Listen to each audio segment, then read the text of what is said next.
penetapan nasab dengan DNA. Kita lihat bahwa Islam sangat jelas. Di dalam menetapkan nasab ada ilmunya. DNA tidak masuk dalam hal ini.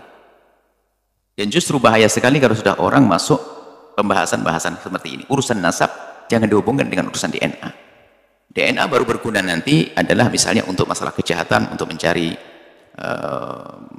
atau untuk mengetahui tentang bukan urusan nasab. Kalau nasab sudah ada di dalam Islam, hati-hati, bahaya sekali nanti.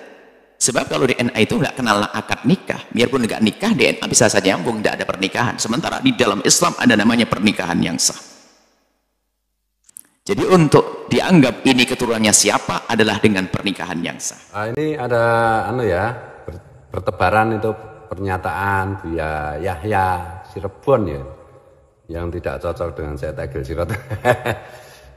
Jadi tentang tes DNA, dan intinya kan Buya Yahya tidak setuju tes DNA, dan ada kosakata kurang ajar itu menuntut tes DNA.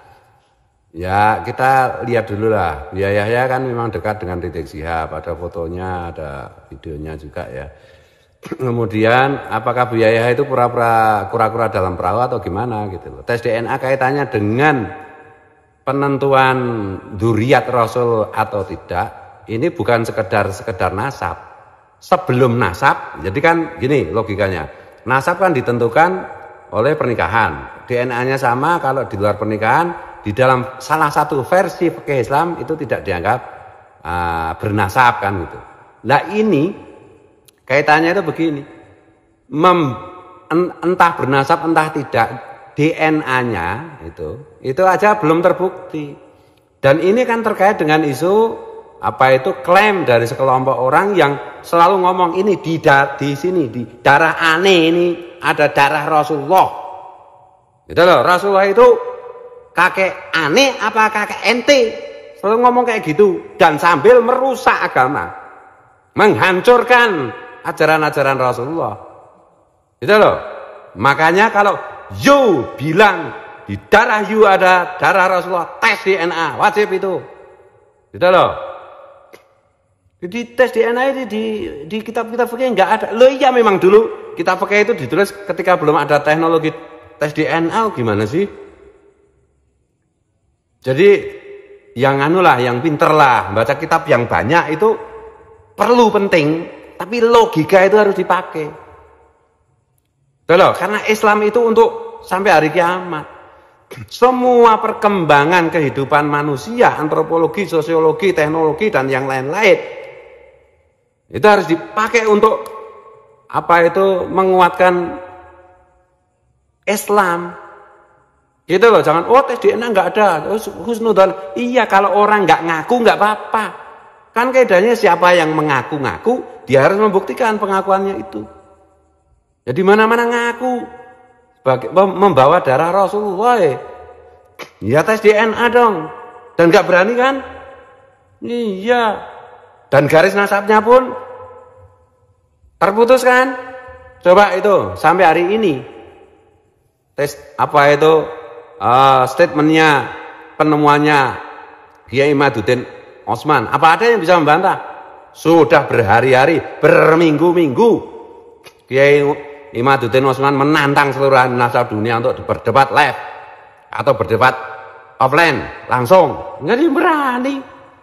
Apa sih kemarin sih bocil siapa itu? Ayo debat langsung gini. Ya ternyata ditanggapi juga nggak berani. Ngeles sana ngeles sini.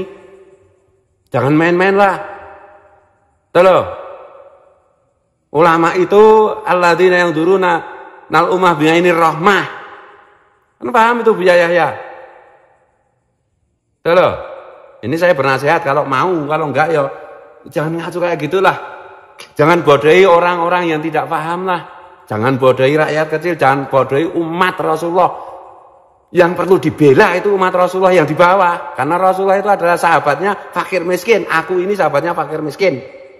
Bukan sahabatnya para pembesar. Bukan sahabatnya orang-orang hebat. Jangan bela orang hebat, ulama itu. Bela fakir miskin. Fakir ilmu, fakir harta, fakir dan lain-lain itu. Ini umat Rasulullah yang dibodohi. Umat Rasulullah sedang diajari kurang ajar. Umat Rasulullah sedang diajari radikal. Masa bikin statement selencah-selenco kayak begitu. Yang benar dong. Gitu loh. Kalau mau diingatkan, kalau enggak ya terserah. Sejarah nanti akan mencatat. Akhirat nanti akan membuktikan. Berpihaklah pada yang benar. Jangan main-main dengan umat Rasulullah. Ini itu bukan kaitannya bukan pertentangan antara Bani Wali Songo dengan Ba'alawi atau pertentangan antar Habib dengan Kiai, enggak. Ini membela prinsip-prinsip Rasulullah. Agama Rasulullah sedang dirusak. Umat Rasulullah sedang diajari yang enggak. Kalau mereka mengklaim membadar Rasulullah, tes DNA, tes nasab gagal. Dengan pernyataannya, dengan penemuannya Kiai Maduddin Utsman, tes DNA, siapa tahu nanti ada juga. Jadi jangan di apa itu, kalau di Jogja itu jangan dipleset-plesetan gitu dong. Ya. Kalau mau, kalau enggak nanti di akhirat kita ketemu.